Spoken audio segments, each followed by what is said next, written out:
हाय सांग मैंने जी Jagannath good evening मुझे ठीक आपण मान को स्वागत कर आउ गोटे मोर ब्लॉग रे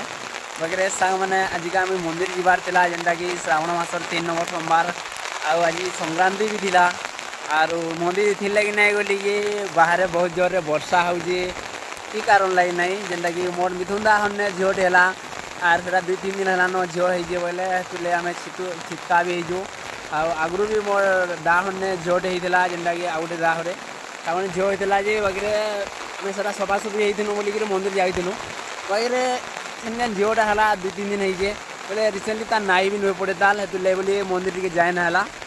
आउ मत तो बहुत खराब लगला कि मंदिर टी जाए ना पार्ली बोले क्या करमा कह छिटू ना उड़ाबार तक तो मंदिर भी जाए ना कि नाई ना पड़बार तक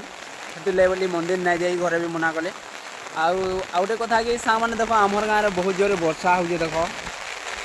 कि लाइन भी नाइन आ जदि भी छात उपर के आसब बोले तो टावर टी मिलवा आउ छात ना आसब बोले टावर ना आसे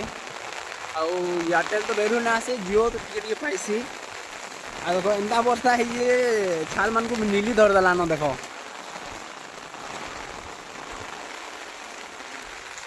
आमर गाँव भी देख एंता अच्छे सब आड़े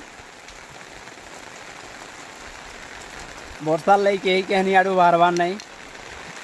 मुई खाली यहाँ छात पर ठिया है जेनटा कि ब्लॉग बनाबार लगी बाकी एंदा वर्षा केन के ब्लॉग हेले बनी जीव कह घरे भी बहुत वर्षा हो लाइन भी नाइन अंधार दिखे हेतु बोली छात के पलि आसती टावर टी आसवा बोले तो काଣା भिडियो गुड़ा टी डाउनलोड करमा बोलिक तो सांग मैंने रही फिर मिलमा नेक्स्ट वीडियो रे जय जगन्नाथ शुभ संध्या।